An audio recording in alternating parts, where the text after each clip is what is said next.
Did the narcissist ever love me? Probably one of the most popular questions that people wonder after the relationship has fallen apart. You've caught him cheating, you've caught him running away with the mistress, you've caught him like not caring about you anymore, but it seemed like he did at the beginning. The question is, was it all a lie? Like, was it all fake? Like, if you found yourself wondering, like, if the love you ever got from him was genuine. Like, do you struggle with the idea that the person who hurt you may have never truly cared about you? A lot of times people are looking for answers to help them move on from toxic relationships, and part of it is wondering, like, did this person actually care, or have I just been believing a lie? One of the things I want you to understand is that a narcissist cares about typically one thing, and that's the mask. The mask that they actually put out there. Not even themselves, because they don't actually practice self-care or self-love in the aspect of working on themselves and growing and changing and developing, but just themselves. We're going to dive into that a little bit today, but before we do, I want to make sure you understand who you're talking to. My name's Ben Taylor, and I'm a narcissist. So I come from a unique perspective of saying this is what the narcissist does because this is what I've done. This is what I struggle on doing. This is the part of understanding what a narcissist is thinking and understanding and feeling in the moments and what that actually looks like. Because this question, do they actually love? Many people that have been in a relationship with a narcissist question whether that love they received was actual genuine. Was it actually real? Narcissists have a way of making you feel like special, loved, adored at the beginning of the relationship, where you feel like you're on cloud nine. You feel like it's the greatest relationship ever, that you all are soulmates, that you all are bound together, that it's the best thing ever. And then as time goes on, the true colors start to show, and you're left wondering if the love you received was ever real at all. So I want to explore the truth behind narcissist actions to help you understand whether they ever loved you or not. So, understanding narcissistic personality disorder. It's like just understanding what it looks like, understanding about it. I'm not going to dive into the nuts and bolts, but to understand whether narcissists ever loved you, it's important to understand their personality traits. A lot of times they have a distorted self-image. My image looks better to me than it does to you. Like the thought of myself looks better to me than it does to you. And typically a narcissist is going to have an inflated sense of superiority, grandiose ideas, thoughts, and representations of who they are. This results in feeling entitled and manipulating other people because why wouldn't everyone serve the person who's the best person in the world? That kind of thought process, okay? Typically, you also have lack of empathy, so a narcissist doesn't really connect with your emotions, with your feelings, and when they do, oftentimes they refuse to acknowledge them. The majority of the time why narcissists refuse to acknowledge your feelings is because oftentimes your feelings seem to be a reflection of their actions. You feel bad because he just screamed at you. Well, the narcissist isn't going to admit that, and the narcissist isn't going to acknowledge that you feel bad that he screamed at you, because that would validate the fact that he screamed at you, and would validate the fact that the reason why you're crying is because he screamed at you. So again, like we're seeing like a trend here of like understanding like if there's a moment of like, wait a second, like let me actually connect with this person emotionally. Wait a second, if I do that, that's going to reflect bad on me. Yeah, can't do that. Okay. Understanding it's all circular, goes back to the narcissist, okay? But that piece of empathy as well. Need for constant admiration, like they always want the attention, admiration. A narcissist wants you to serve them and adore them at the same time. That's basically what it is, okay? But a narcissist tends to view people as objects. Like you are a transaction to the narcissist. So a lot of care has to do with what you're actually providing and what you're giving to the narcissist. Don't believe me? Ask your narcissist in your life, hey, what do you love about me? Well, I just love how much you love me. It's amazing how like a lot of times the conversation turns back around on the narcissist loving themselves vicariously through telling you that you love them. It's crazy, but that's what it comes down to. Because the majority of the time you're with someone that doesn't have a whole lot of depth to them.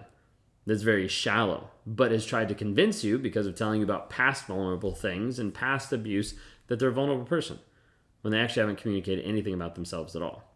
Or anything they've communicated has just been false. So they tend to show love and affection at the beginning of the relationship, but it's oftentimes to gain control and manipulate their victims. Okay, so I want you to consider. I was talking to someone, and this one person was in a relationship with a narcissist for 2 years. At the beginning of the relationship, like he showed her like the world. You know, besides the gifts and affection, travel, like all these different things, like really made time like seem to stop. Of like this is the most amazing relationship ever.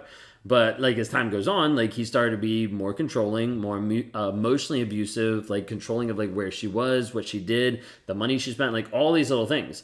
And then like she's left wondering, like, is the love that he's actually showing me, like, is this real? Or is this just a way of like him gaining control over her? And ultimately it was, we were able to get her out of it. But like, that's like the thought process of it. It feels like that at the very beginning. So we have to understand this concept of like narcissist love. Okay, while you experience love a certain way, and while you have a definition of love, it's completely different for a narcissist. Like your version of love and their version of love are not the same. For instance, my version of love, like growing up, was something that looked more like control and conformity. Like if you look like me, if you do what I tell you to do, then that's an aspect of love because I'm quote unquote protecting you. I'm being there for you. I'm caring for you because I'm also controlling you. And that was something that I viewed, that I thought, that I exemplified, that I actually put into place with multiple girlfriends that fall apart because it's not. But I thought it was in the moment. I just didn't have the words to be able to describe it. It's not the same as how you experience love. Like narcissists view love oftentimes as a transactional experience. Like I give you love in order to receive something in return.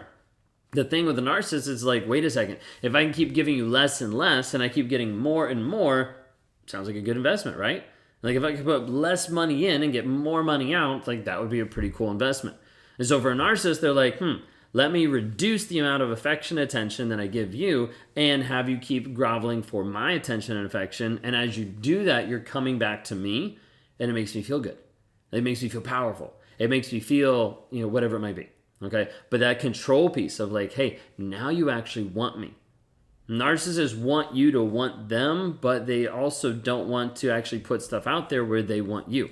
Because then it looks like you're in control of them. Like it's all this power play and this power dynamic of like the narcissist has to be in control over you.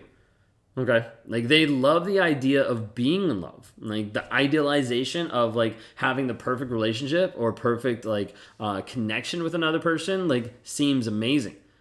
And a lot of times you have narcissists that are seeking that or searching for it or getting involved in the chase of like, let me move forward, let me capture this person's heart.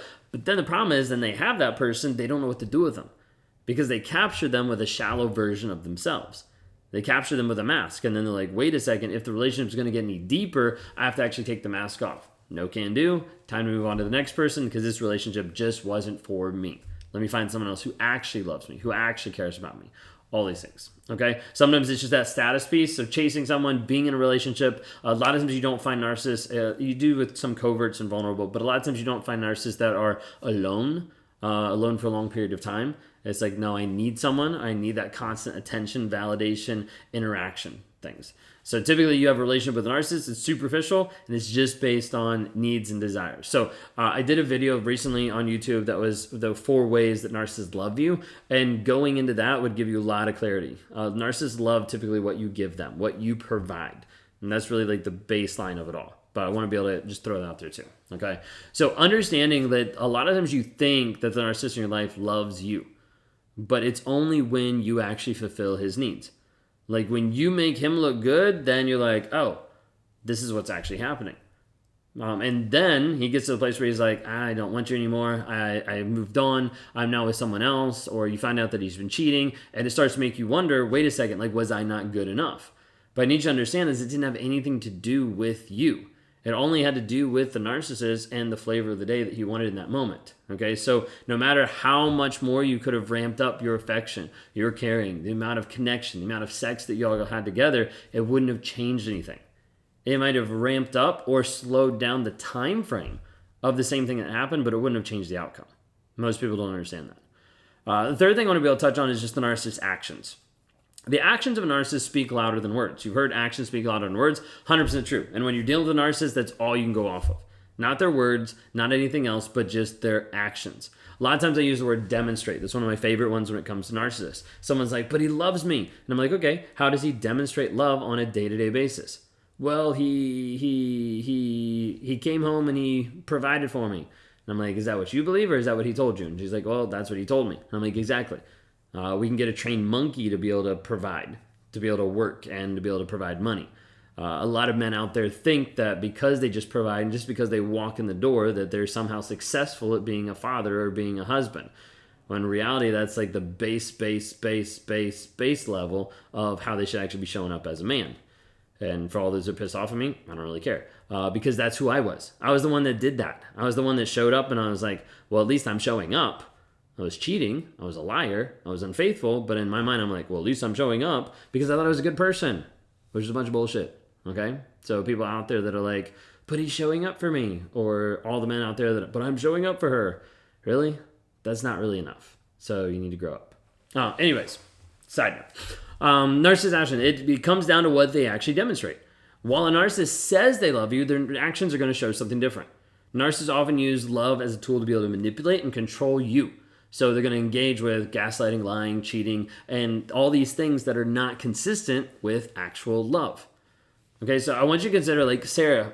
Sarah was in a relationship with a narcissist for, I think it was like 2.5 years, and he told her that he loved her. Right? Like, he told her, like, this is something, love, absolutely, and said that would never leave her, was always connected. They interacted a lot, lots of texting, lots of interaction at the beginning. But then he disappeared. Like, he just, like, ghost her and be like, where'd you go? Oh, like, my phone died. Like, oh, I was away from work. Oh, like, and all these excuses every single time. But then figured out over a period of time that he was actually cheating on her multiple times. But when she brought it up, like, he denied it. He was like, no, that's not true. And she had to get to the place. Like, it took a while for her to like mentally like make the switch because it was so like incongruent with what he was saying and doing versus like what was actually happening there. And so even though he cheated on her multiple times, like she still was with him multiple times because of the fact that he would say, oh, I love you so much. I was thinking about you, all this kind of stuff, like crazy stuff. Okay. But then she finally got to the place where she realized his actions are not consistent with the love that he claimed to be able to feel for her. And so ultimately it ended up like her leaving the relationship, being able to move free, and now she's happy and moving on because like the focus was like, I have to get free from the toxicity that's holding me back. If you're at the place where you've heard this and you want to take your healing to the next level, I want you to join the 45-day Clarity Challenge. Go to claritychallenge.net to read up about it, to see what we're actually trying to do here. We're trying to be able to invest in you, and we're trying to be able to have a consistent daily practice where you log in, where you consume content and you consume words and you consume like actually daily assignments and interaction with other survivors. This like habit helps you invest in you on a consistent basis. You haven't had a chance to be able to figure out self-care. You haven't had a chance to be able to figure out who you are. You feel lost after the relationship. You feel like you're stuck in the fog, like you don't know what to do, like you don't know to believe his actions or his words, what to do. You feel like you're in limbo. Like, go to the 45-day Clarity Challenge, claritychallenge.net. In this aspect, you're going to learn a systematic process to break free, not just one time, but every time, for the story that you tell yourself. Rewire your thought process and find the truth of you and the truth that you've been seeking. You're going to rediscover yourself. You're going to take back your power. And instead of serving the narcissist, you're going to move forward in your healing to move into a growth mindset. So go to claritychallenge.net today. There's a couple of days left to be able to sign up as we try to start everybody all together, because you get the most benefit when you're walking through with other survivors. Go to claritychallenge.net.